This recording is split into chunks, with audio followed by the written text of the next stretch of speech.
It all started with a coffee cup. Elena Martinez, the new cook at the Double Creek Ranch, reached for the salt shaker. Her right hand, nimble and quick, darted across the counter. But the cup, full and hot, was in the way. It slipped. It fell. It shattered on the cold kitchen floor. Steam rose from the dark puddle. Elena froze. Her left arm was pressed tight against her side, completely hidden beneath an oversized flannel shirt she never seemed to take off. From the doorway, ranch owner Jake Whitman watched. His massive 6'8" frame filled the entrance, a giant in his own home. And he saw it. Or rather, he saw what he didn't see. In all the weeks she'd been there, Jake had never, not once, seen Elena use her left hand. Not for anything. She'd shown up on a Tuesday in late September. The Montana sky was a vast, aching blue, and the air smelled of dry grass and the promise of snow. She answered Jake's ad for a cook, appearing on his doorstep with a single worn duffel bag and a folder of references. Her resume was perfect. 10 years of experience. Glowing recommendations from diners in Wyoming and Colorado. She had a quiet confidence that Jake liked right away. But what really struck him was her size. Elena was tiny, barely 5 feet tall.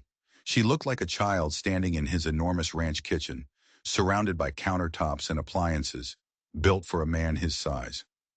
The pay is $4,000 a month plus room and board, Jake had told her, gesturing to the small apartment over the kitchen. I've got 12 ranch hands who eat like they're training for a marathon. I'm tired of burnt steaks. She accepted on the spot. No negotiation. Within hours, the kitchen smelled like home. Aromas Jake hadn't smelled in 15 years, not since his grandmother passed. Fresh bread, slow-cooked stews, the kind of food that made his rough-and-tumble ranch hands gather around the dining table, like kids on Christmas morning. She was a miracle worker, a culinary genius. But something was off. Jake first noticed it during her second week. She moved through the kitchen like a dancer, a whirlwind of practiced, efficient motion, chopping vegetables, stirring pots, seasoning a dozen different dishes at once. It was a sight to behold. But everything, absolutely everything, was done with her right hand. Her left arm stayed pinned to her side. The hand was either jammed in her pocket or lost in the folds of whatever loose-fitting shirt she was wearing. At first, Jake figured she was just right-handed. Made sense. But days turned into weeks. He watched her knead heavy bread dough for 14 people with one hand. He watched her lift heavy cast-iron pots, straining, using her whole body to compensate, but never ever extending that left arm. She'd carry a stack of plates to the dining room, a precarious, one-handed balancing act. She was performing culinary miracles with one hand tied behind her back. Literally, the ranch hands, they loved her. They praised her biscuits and devoured her steaks, completely oblivious. They just saw the incredible food that appeared on the table 3 times a day. But Jake saw more. He saw the strain. During the chaos of breakfast, with eggs scrambling for 14 hungry men, pancakes flipping, bacon frying, he'd see her pause, just for a second. She'd need something on her left side, and instead of just reaching for it, she'd have to pivot her entire body. A small, awkward movement. A movement of someone who had trained themselves to operate with only half their tools. It wasn't just a habit, it was a rule she lived by. And Jake's curiosity, mixed with a growing concern, began to gnaw at him. Then came the coffee cup incident. It was late October. Snow was dusting the mountain peaks. Elena was in the middle of her one-handed ballet, seasoning a massive pot of chili. Jake walked in to grab a cup of coffee. She reached across her body for the pot, her right arm stretching at an unnatural angle. Her balance shifted. The cup slipped. It shattered. Hot coffee splashed everywhere. Elena just stood there, staring down at the mess. Her face was a mask Jake couldn't read. "I'll clean that up," she said, her voice quiet. She was already moving for a mop. "Don't worry about it," Jake said. "Elena, really, I've got it." But she was already on her knees, picking up the larger shards of ceramic with her one good hand. "Elena, leave it. I'll handle it." She looked up at him then, and in her dark eyes Jake saw something that made his chest tighten. It wasn't embarrassment over a broken cup. It was something deeper, something colder. It was fear, a deep, bone-chilling fear. as if she'd been dreading this exact moment. "I'm sorry," she whispered, so soft he almost missed it. "For breaking a cup. Elena, I've broken more dishes in this house than I can count. It's not a big deal." But she was already at the sink, the broken pieces cupped in her right palm. Her left arm was still pressed tight to her side. And for the first time, Jake noticed how the flannel shirt pulled taut across her left shoulder, as if there was something underneath. Something that wasn't the right shape. That night, Jake couldn't work. He sat in his office, staring at his accounting books. But all he could see was Elena's face, the fear in her eyes, the way she apologized for a cheap mug like it was a capital crime. He'd hired dozens of workers over the years. He was a good judge of character, and his gut told him Elena Martinez was running from something. Not the law, not debt, something personal, something painful, something that had driven her to a remote cattle ranch in the middle of nowhere, where she hoped no one would ever find her. The next morning, Jake went to the kitchen early.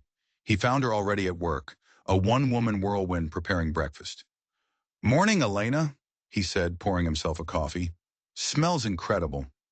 "Thank you, Mr. Whitman." He'd asked her a dozen times to call him Jake. She never did.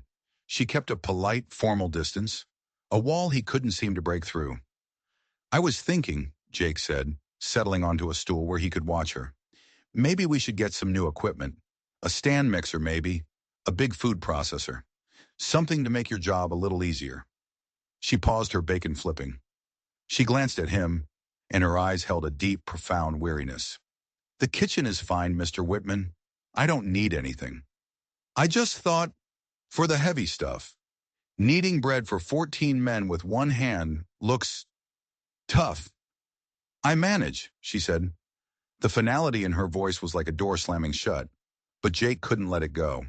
He'd spent half the night online, researching adaptive kitchen equipment, tools for people with limited mobility, one-handed cutting boards, ergonomic utensils, an entire world of things that could make her life easier if she would just admit she needed them.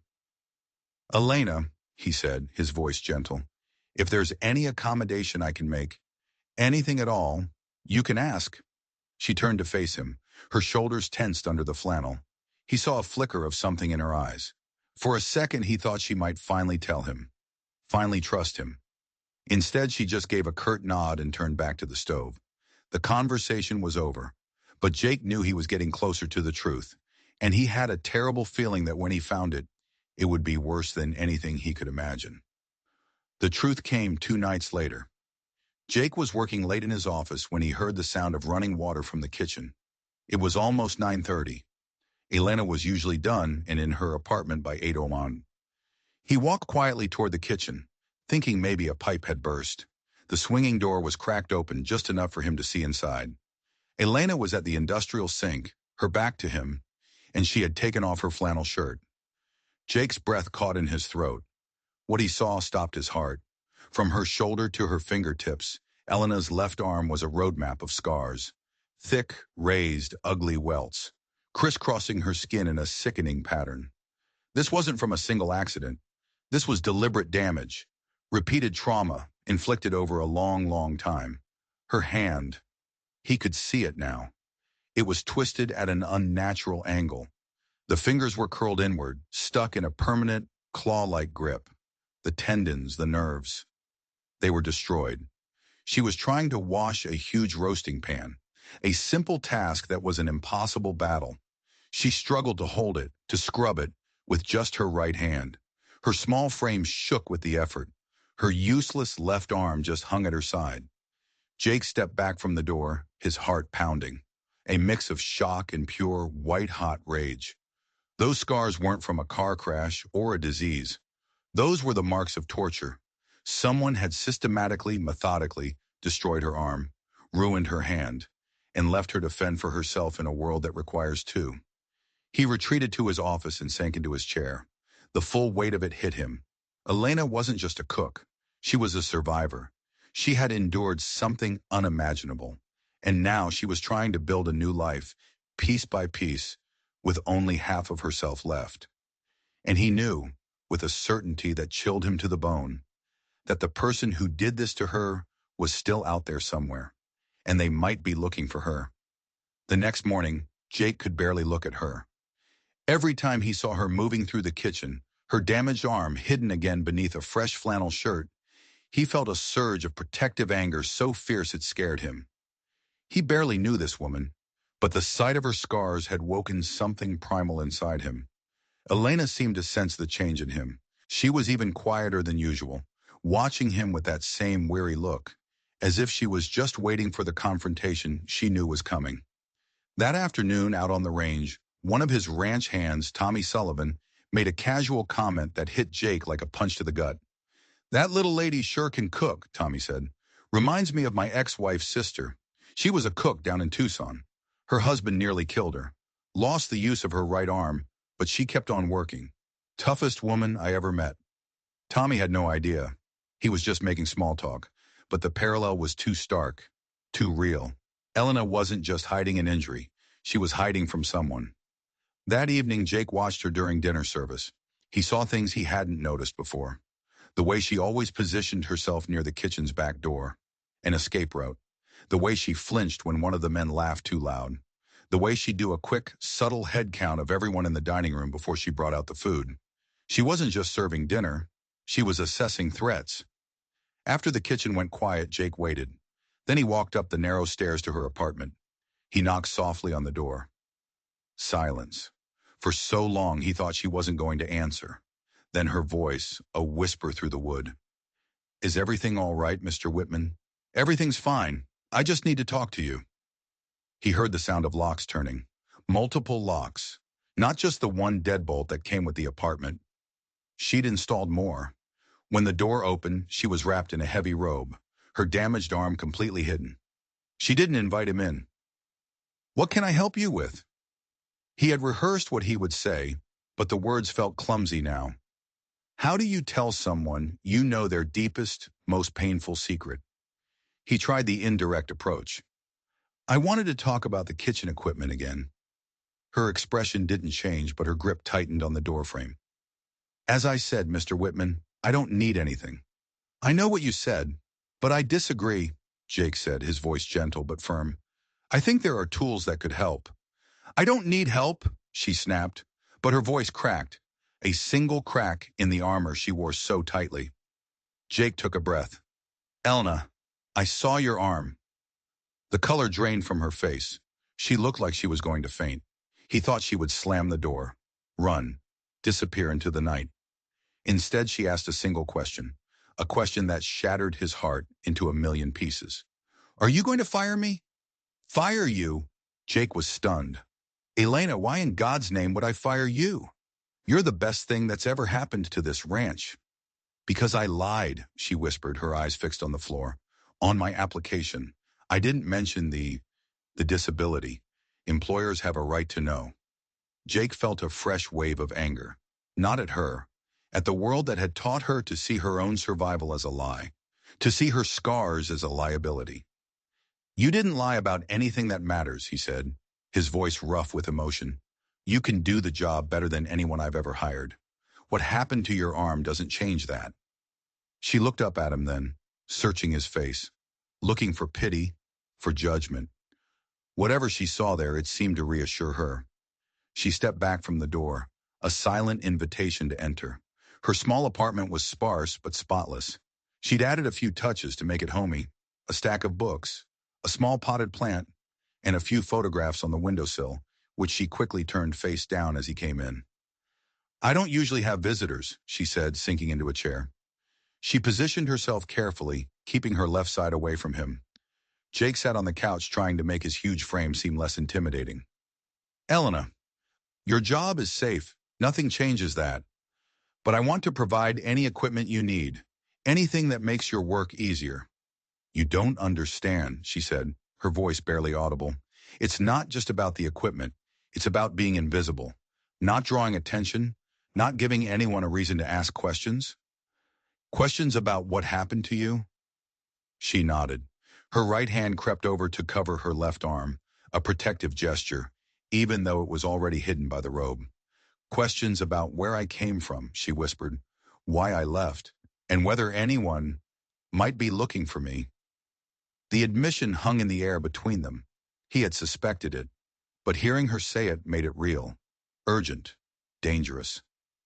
"Who did this to you, Elena?" he asked softly. She just shook her head, a tear tracing a path down her cheek. Jake wanted to demand a name, a location.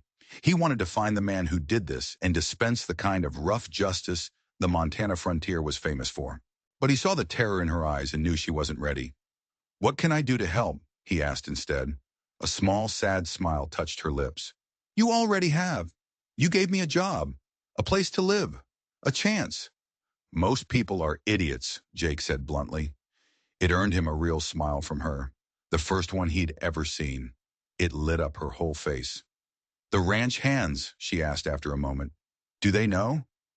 "They know you're the best cook in Montana. That's all they need to know." Relief washed over her features. "I'd like to keep it that way."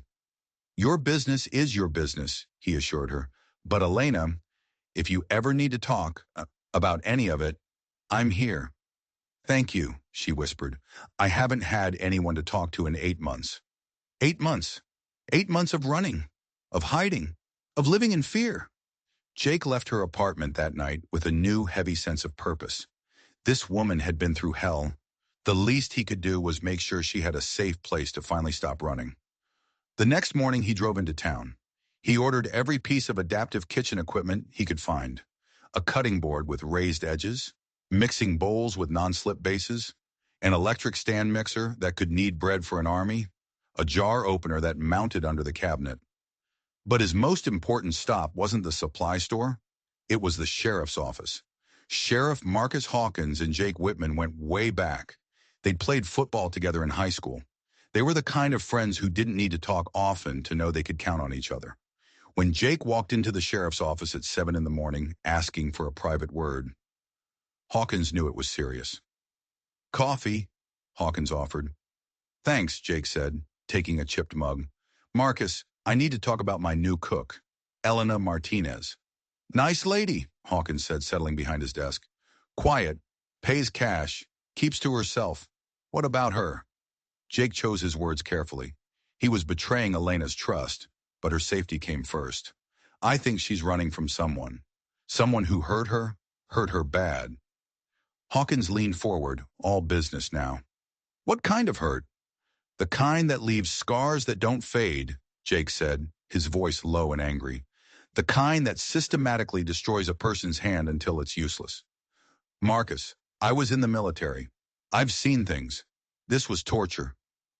The sheriff was silent for a long moment. "She tell you this?" "She told me she's been on the run for 8 months, and she's terrified of being found." Jake met his friend's eyes. "I need you to keep your ears open. See if anyone's been asking around about a woman matching her description." Hawkins pulled out a notebook. "Haven't heard anything official, but the kind of man who does what you're describing. He doesn't call the sheriff's office for help. That's what I'm afraid of. Jake, if this is as bad as you think, maybe she should keep running. This is a small town." "She's tired of running, Marcus. She's finally found a place she feels safe. I'm not going to be the one to take that away from her." "Even if staying puts her in danger?" Jake didn't have an answer for that. "Just keep your eyes open," he said finally. On the drive back to the ranch, Jake saw his property with new eyes. The isolation he'd always loved now felt like a vulnerability. The main house sat on a hill with clear sightlines, a good defensive position, but the kitchen where Elena spent all her time was a wall of windows, an easy target. He got back to find Elena preparing lunch. When he walked in carrying a few temporary tools, a rubber jar opener, some non-slip bowls, he saw a flicker of hope in her eyes. A hope so fragile he was terrified of breaking it. "I picked up a few things," he said, setting them on the counter, "until the better stuff arrives." She ran her fingers over the simple rubber jar opener, and her expression was one of profound gratitude. "Thank you," she said. "I haven't been able to open a jar by myself in 8 months." The image of this capable, brilliant woman being defeated by a pickle jar made Jake's hands clench into fists. "There's something else," he said. "I spoke to Sheriff Hawkins." Her body went rigid. The fragile hope in her eyes vanished, replaced by the familiar look of a hunted animal. "What did you tell him?" "Just enough to keep you safe. that you're running, that someone might be looking for you. My name? She whispered. I had to, Elena. If someone comes asking, they'll already have your name. She nodded, but the fear was back, stronger than ever. He'll find me, she said, her voice flat. Something always happens. Eventually. That afternoon, Jake drove back to town. He went to the gun store and bought the best security system they had. Motion sensors, night vision cameras, an alarm that could wake the dead. He spent 2 days installing it himself. Cameras covering every approach to the ranch house and Elena's apartment. Motion sensors along the long gravel driveway. Elena watched him work, her face a mixture of gratitude and guilt. You shouldn't have to turn your home into a fortress because of me, she said. I'm not, Jake lied. I've been meaning to upgrade security for years. You just gave me the push I needed. They both knew it wasn't true, but she seemed to accept the lie, because it was easier than accepting the weight of his help. The new kitchen equipment arrived the following week. It was like watching a flower bloom in the desert. With the right tools, Elena's cooking, already incredible, became transcendent. Homemade pasta, delicate pastries. Things that had been impossible with one hand were now part of her daily routine. Her confidence grew. The haunted look in her eyes began to fade. For the first time, she looked content, almost happy. Jake started to think, maybe, just maybe, everything would be okay. And that's when he got the call from Sheriff Hawkins. Jake, the sheriff's voice was grim. Got a call from Billings. A private investigator has been sniffing around, asking questions about a woman matching Elena's description. Early 30s, Mexican-American, might be working in food service. Jake's blood ran cold. A PI? That's what he called himself. But the sheriff in Billings got a bad feeling, said it felt less like a missing persons case and more like an abusive ex trying to track down a woman who had the good sense to run. It was happening. After 8 months of peace, her past was catching up to her. The monster was on his way, and Jake had no idea if his new cameras and alarms would be enough to stop him. Jake didn't tell her. Not right away. He couldn't bring himself to shatter the fragile peace she had found. He watched her in the kitchen, humming to herself as she used her new stand mixer, and he felt a cold dread creep into his heart. He was letting her believe she was safe when he knew a storm was coming. He quietly doubled down. He added more cameras, hidden in the trees along the driveway. He told his ranch hands to report any strange vehicles, framing it as a precaution against cattle rustlers. He started carrying his old service pistol, a heavy .45 that he hadn't touched in years. The storm broke on a Thursday evening in mid-November. The first real snow of the season was falling, blanketing the ranch in a beautiful, silent white. The security system chimed. An alert on his laptop. A vehicle was approaching. Jake pulled up the camera feed. A dark sedan was making its way up the long driveway, moving slowly, cautiously. The windows were tinted black. Elena, he called out, his voice a calm he did not feel. Could you come to my office for a second? She looked up from the stew she was making. Her cook's intuition was sharp, but 8 months on the run had sharpened another instinct, an instinct for danger. She saw the look on his face and was moving before he finished his sentence. What's wrong? He just pointed to the laptop screen. The sedan was pulling into the main yard. 2 men got out. They were wearing expensive suits that looked ridiculous against the backdrop of the snowy ranch. One was tall and thin, with slick gray hair. The other was shorter, built like a bulldog, with a thick neck and hands like cinder blocks. Elena made a sound, a small, choked gasp. All the color drained from her face. She gripped the edge of Jake's desk, her knuckles turning white. Oh, God, she whispered. They found me. You know them? Jake asked, though he already knew the answer. The tall one, she said, her voice shaking. That's Raymond Cross. He calls himself a detective. The other one, his name is Vega. He's the one who... She couldn't finish. She just gestured, a small, helpless motion, toward her hidden left arm. Vega, the enforcer, the torturer. The man who had systematically destroyed her hand was standing 50 yards from his front door. A rage so pure and so absolute filled Jake that for a second, he couldn't see straight. These weren't just men looking for a missing woman. They were the monsters from her past, come to drag her back to hell. They can't know for sure you're here, Jake said, forcing his mind to work tactically. This is a fishing expedition. It doesn't matter, Elena said, her voice hollow with defeat. They're here. Marcus won't stop. He'll never stop. Who is Marcus? She let out a laugh, but it was a broken, bitter sound. Marcus Rivera, my husband, the man I tried to divorce. She looked at Jake, her eyes filled with a terror so profound it made his own fear seem small. Marcus doesn't believe in divorce, Jake. He believes in ownership. The pieces slammed into place. This wasn't just an abusive ex. This was a man with money, power, a man who could hire men like Cross and Vega to hunt his wife across 3 states. On the monitor, the 2 men were walking toward the main house, confident, arrogant. Elena, Jake said, moving to the gun safe in his office. Go to your apartment. Lock all the locks. Get in the bathroom and stay there. Do not come out until I come and get you. No, Jake, you don't understand what they're capable of. And they don't understand what I'm capable of when someone threatens the people I'm protecting, he said, pulling the heavy .45 from the safe. He checked the magazine. Full. Go. Now. She hesitated, her eyes wide with fear. Not for herself, for him. Then she turned and ran.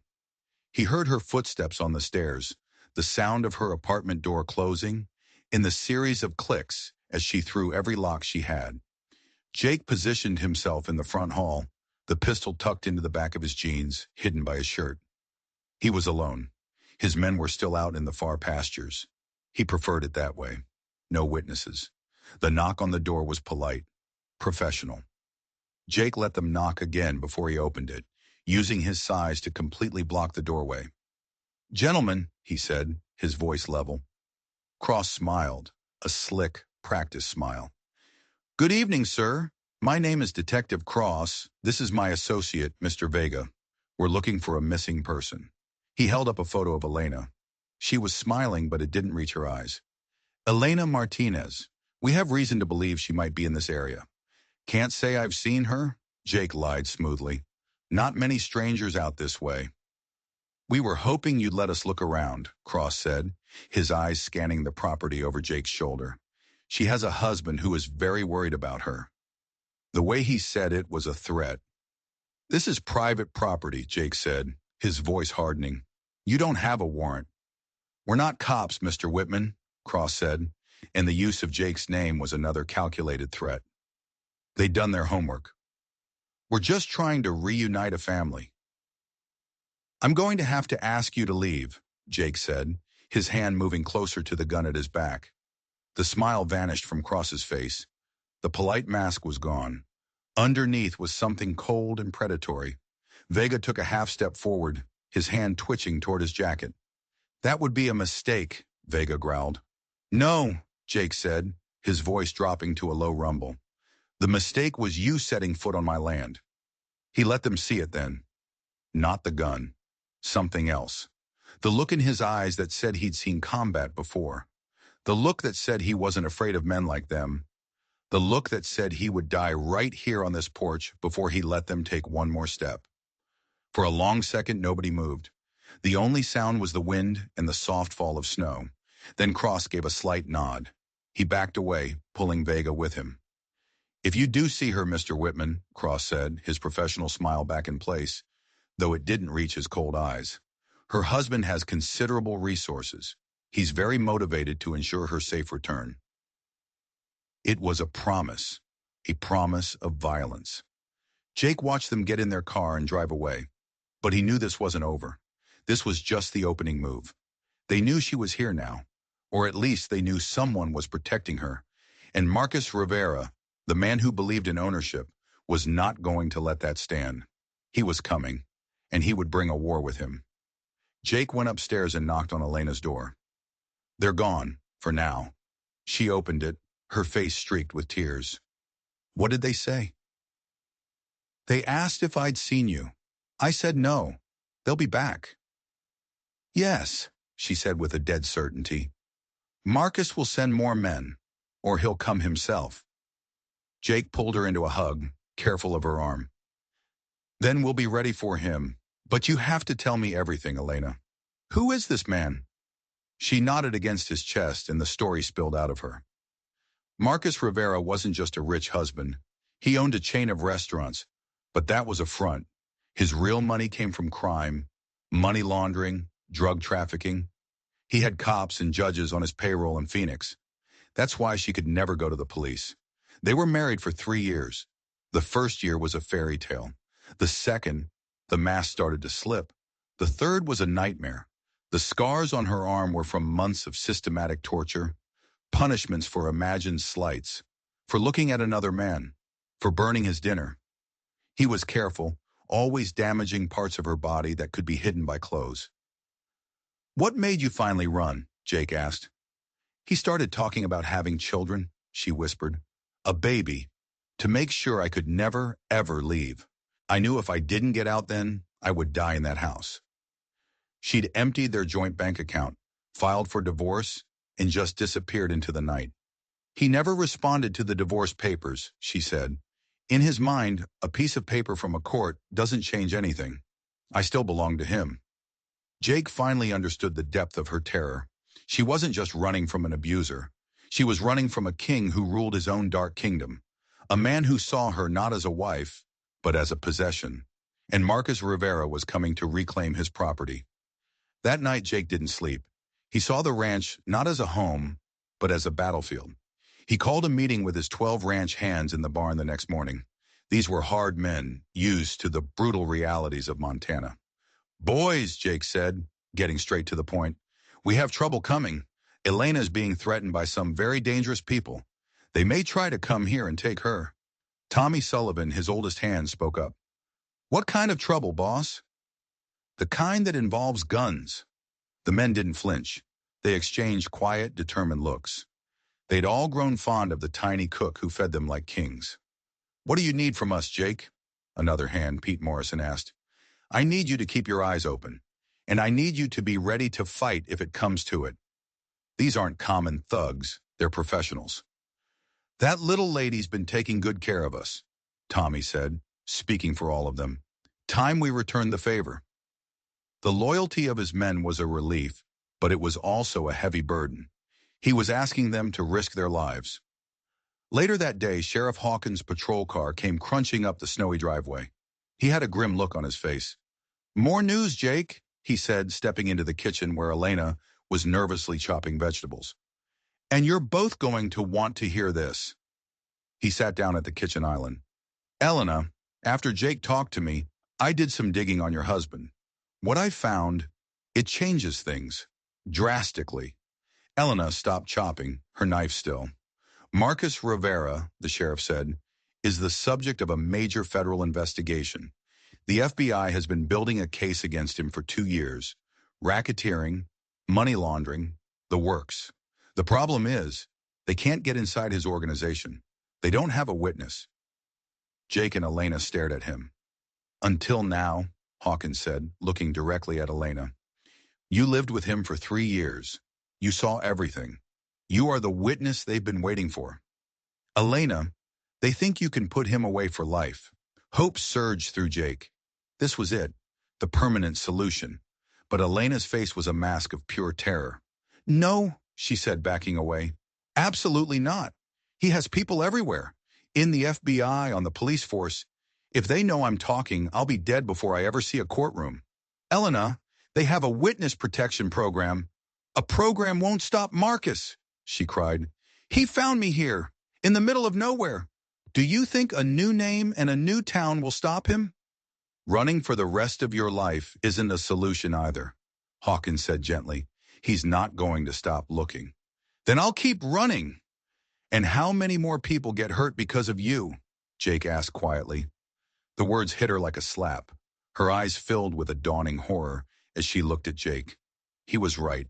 It wasn't just about her anymore. By accepting his protection, she had put him and his men directly in Rivera's crosshairs. "Oh God," she whispered, her hand flying to her mouth. "What have I done?" "You haven't done anything," Jake said firmly. "But we have to end this. Permanently." Sheriff Hawkins slid a business card across the counter. "This is Agent Sarah Chun of the FBI. She's leading the Rivera investigation. I told her a potential witness had surfaced. She wants to talk to you, urgently. He looked at Elena, his expression serious. She also told me something else. Rivera has escalated his search. He's pouring money into it. His criminal partners are getting nervous. They're worried about what you might know. They see you as a security threat. Elena laughed that broken laugh again. So he's not just hunting me because he's an obsessive monster. He's hunting me because his business partners told him to, which makes him more desperate, Hawkins said, and more dangerous. Elena stared at the business card, the name of a stranger who held her future in her hands. To call was to step back into the world of cops and lawyers that had failed to protect her before. To not call was to condemn Jake and his men to a war they didn't ask for. She was trapped. Then Jake spoke, his voice calm and steady in the tense kitchen. There's a third option. Both Elena and the sheriff looked at him. We stop running. We stop hiding, Jake said, his eyes locking with Elena's. We make him come to us. Here, on our terms. We set a trap. The idea was insane. It was reckless. It was terrifyingly dangerous. Elena looked at the vast, rugged mountains outside the kitchen window. She had come here to hide, but maybe she had come here to make a stand. She picked up the business card. Okay, she said, her voice shaking but clear. Let's set a trap. The meeting with the FBI felt like stepping into another world. It was held in a secure conference room at the county building. Agent Sarah Chun was all business, a sharp, intelligent woman who laid out surveillance photos of Marcus Rivera's entire criminal network on the table. Elena sat between Jake and a lawyer he had insisted on hiring for her. For the first time, she wasn't just a victim. She was a key asset in a federal investigation. Ms. Martinez, Agent Chun began, we believe your husband's organization launders over $50 million a year, but we've never been able to prove it. Elena looked at the photos of men she recognized from parties, from quiet meetings in her husband's study, and she started to talk.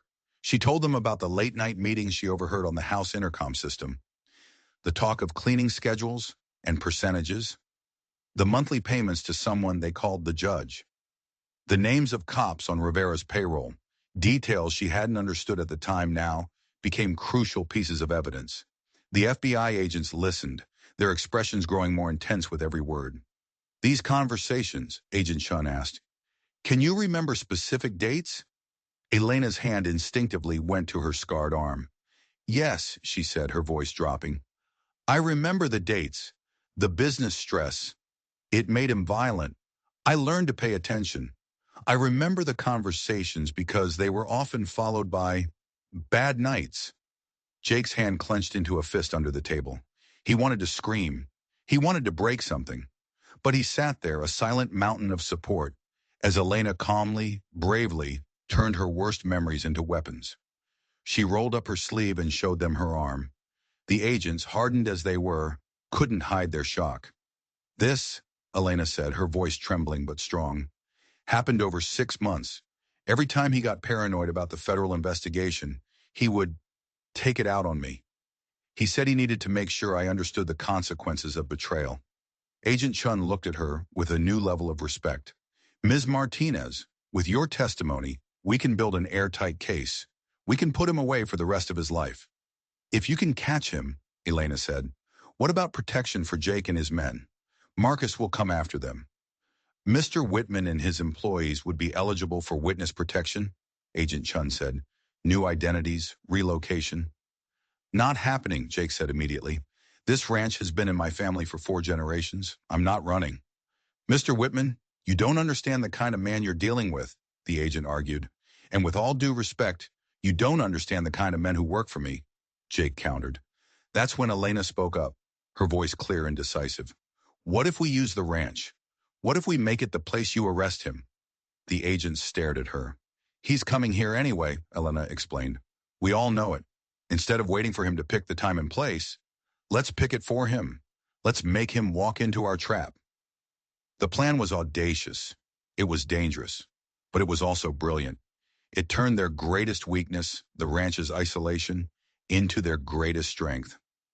An operation of this scope, Agent Chun said, would take weeks to plan, minimum 3 weeks to get the approvals and personnel in place. Jake felt a knot of dread in his stomach. 3 weeks was an eternity. We may not have 3 weeks, Chun admitted grimly. Our intelligence suggests Rivera is under pressure. He plans to resolve his problem with you very soon. Elena looked at Jake. He saw the fear in her eyes, but underneath it, something else was growing. A spark of defiance. A flicker of rage. Then we have to hold out for 3 weeks, she said. Mr. Whitman, Agent Chun said, turning to Jake, the FBI cannot officially sanction a civilian security operation. I'm not asking for your sanction, Jake said. I'm telling you what's going to happen. You have 3 weeks to get your people here. Until then, we'll handle our own security. Elna stood up, her small frame filled with a strength that seemed impossible. I've been running for 8 months. I'm tired of being afraid. I'm making my stand here. She looked at Jake, then at the agents. I'm not a victim anymore. I'm the bait. The Double Creek Ranch was no longer a ranch. It was a fortress. Over the next 2 weeks, it transformed.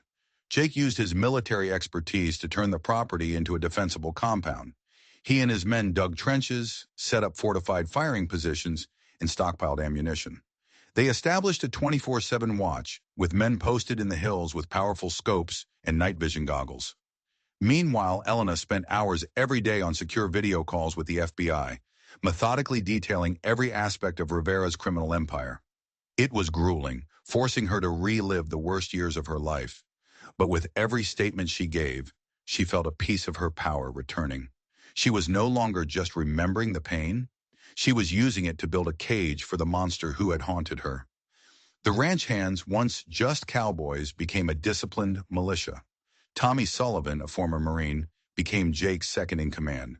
They trained, they planned, they prepared for a war they never asked for, but were determined to win. Jake even had a secret bunker installed beneath the main house, complete with its own air supply and an escape tunnel leading to the barn. A last resort, a place for Elena to hide if the worst happened. You've turned your home into a war zone because of me, Elena said one night, watching Jake check the feeds from the thermal imaging cameras. I've secured my home because a coward is threatening my family, Jake said, looking at her. Your family now, Elena. The first attack came a week later. In the dead of night, the perimeter alarm screamed. Jake was in his office in seconds. The camera feeds showing 2 black SUVs moving up the driveway, their lights off. Positions! Jake yelled into his radio. Elena, bunker, now! He helped her down the hidden stairs, sealed the heavy door, and ran to his post. Through his rifle scope, he saw at least a dozen men clad in black, armed with assault rifles, fanning out from the vehicles. An amplified voice cut through the night. It was Cross. Whitman, we know she's in there. Send her out and no one gets hurt. This is private property, Jake yelled back through his own system. You are trespassing. The law is on its way. The response was a hail of automatic gunfire that ripped into the side of the house. Jake and his men returned fire. The night exploded into a chaos of muzzle flashes and the deafening roar of weapons. The ranch hands were outnumbered, but they had the high ground and the advantage of prepared positions. They were cowboys, but they were also Montana hunters. They knew how to shoot. The firefight raged for 15 brutal minutes. It felt like an eternity. One of the SUVs exploded, lighting up the battlefield. Then in the distance, sirens. The flashing lights of a dozen federal and county vehicles roaring up the driveway. Caught between the ranch's defenders and the approaching law enforcement, Rivera's men broke. Some surrendered. Others fled into the dark woods. When it was over, 3 of the attackers were dead. 5 were captured. 2 of Jake's men had been wounded, but not seriously. They had won the first battle. Jake went to the bunker and opened the door. He found Elena huddled in the corner, shaking. Is it over? She whispered. This part is, Jake said, helping her up. He looked into her terrified eyes and had to tell her the truth. But Elena, Marcus Rivera wasn't with them. The color drained from her face as she understood. This wasn't the main assault. This was just a test, a probe to see how strong their defenses were. Agent Chun arrived a few hours later. The men we captured are hired mercenaries, she said, but we have bigger problems. Our surveillance on Rivera went dark yesterday. We lost him somewhere in Colorado. We think he's on his way here, personally. Rivera wasn't sending his soldiers anymore. The king was coming to lead the final charge himself. How long do we have? Jake asked. Based on his last known location, 48 hours, at most. Elena stood up, the shaking gone, replaced by an icy resolve. Then we have 48 hours to prepare for the end. The final 48 hours were a blur of frantic preparation. An entire FBI tactical team descended on the ranch, turning the barn into a command post. Jake and his men integrated with the federal agents, sharing knowledge of the terrain, planning for every possible contingency. Elena, meanwhile, gave her final marathon testimony. She laid bare every last secret of Rivera's empire, providing the evidence needed for a federal indictment that would lock him away forever, if they could take him alive. But Elena knew her husband. He wasn't coming to surrender. Agent Chun, she said during their final planning session, you need to understand. Marcus isn't coming to kidnap me. He's coming to kill me, and to kill everyone here. He would rather burn his entire kingdom to the ground than let me walk away free. The morning of the third day, at dawn, the attack began. It wasn't 2 SUVs this time. It was a convoy. Armored vehicles, at least 30 men, maybe more, pouring out, armed with military-grade weapons. They attacked from 3 sides at once. All units, engage! Jake yelled into the radio. Elena, get to the bunker! No! Her voice was quiet but absolute. She was standing by the reinforced kitchen window, watching the battle unfold. Jake, I'm not hiding this time, she said. I've been running and hiding for years. I'm done. I'm going to see this end. He wanted to argue, to drag her to safety, but he saw the look in her eyes. The terrified woman who had arrived at his ranch was gone. In her place was a warrior. The battle for the Double Creek Ranch was ferocious. Explosions rocked the property. The air was thick with smoke and the constant crack of gunfire. Jake and his men, fighting alongside the FBI, were pushed back, again and again, by the sheer numbers and firepower of Rivera's army. Then Jake saw him. Through the smoke, he saw a smaller figure, directing the assault, shouting orders. Marcus Rivera. I have eyes on Rivera, Jake radioed. He's moving on the main house. Realizing his assault was failing, Rivera was making a final, desperate push, a suicide run. He didn't care about escaping. He just wanted to get to Elena. Jake sprinted back to the house just as an explosion blew the front door off its hinges. Rivera and a handful of his most loyal men stormed inside. Elena! Rivera's voice echoed through the smoke-filled house, a shriek of pure rage and possession. I know you're in here. Come out and face me. Jake entered through the back, his pistol raised. The 2 FBI agents who had been guarding Elena were down, knocked unconscious by the blast. He found Elena in the dining room, crouched behind the heavy oak table, a long kitchen knife clutched in her good hand. Rivera advanced on her, his own pistol leveled, his face a mask of insane fury. It's over, Marcus, Elena said, her voice shaking but clear. They have everything. Even if you kill me, you're finished. Then I have nothing left to lose, he screamed, raising his gun. Jake fired. The sound of the .45 was deafening in the enclosed space. The round hit Rivera square in the chest, spinning him around. He collapsed against the wall, a look of shocked disbelief on his face. She belongs to me, he gasped, his eyes wild. She belongs to herself, Jake said, his gun still trained on the dying man. She always has. The fighting outside stopped. The FBI swarmed the house. It was over. Agent Chun rushed in, her weapon drawn. She took in the scene.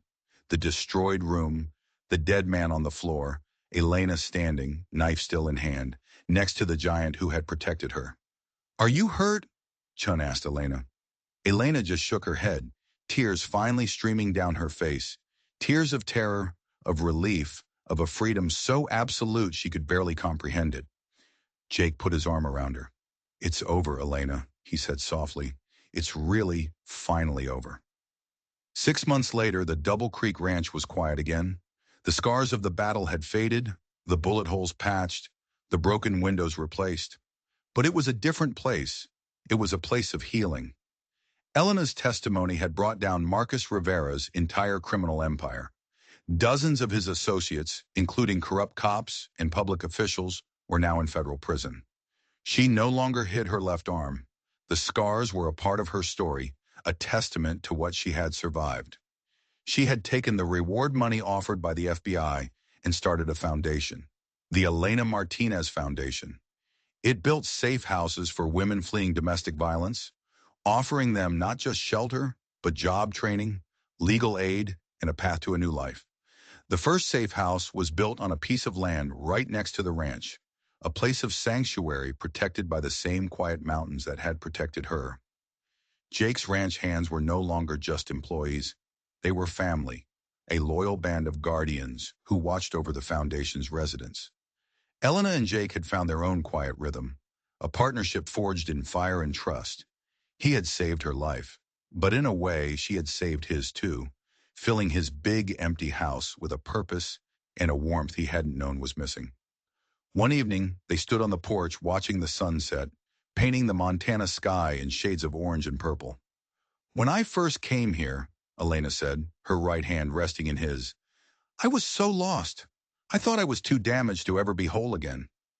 "Look at you now," Jake said, his voice filled with a quiet pride. "You're not just whole. You're helping other people put their pieces back together." Her story, which had started with a shattered coffee cup and a hidden scar, had become a legend in the world of victim advocacy. The woman who was hunted across 3 states had become a beacon of hope for thousands. She had faced the monster from her past, and with the help of a quiet giant and a dozen loyal cowboys, she had won. She hadn't just escaped. She had found a way to use her own pain to heal the world. The Double Creek Ranch was more than her home now. It was a symbol, a promise that no matter how deep the scars, no matter how dark the past, it is always possible to find your way to a place of safety, a place of healing, a place where you can finally stop running. If you were moved by Elena's story of courage and survival, do us a favor and hit that subscribe button. We have so many more incredible stories to share with you, and you won't want to miss what we have coming up next. Thanks for watching.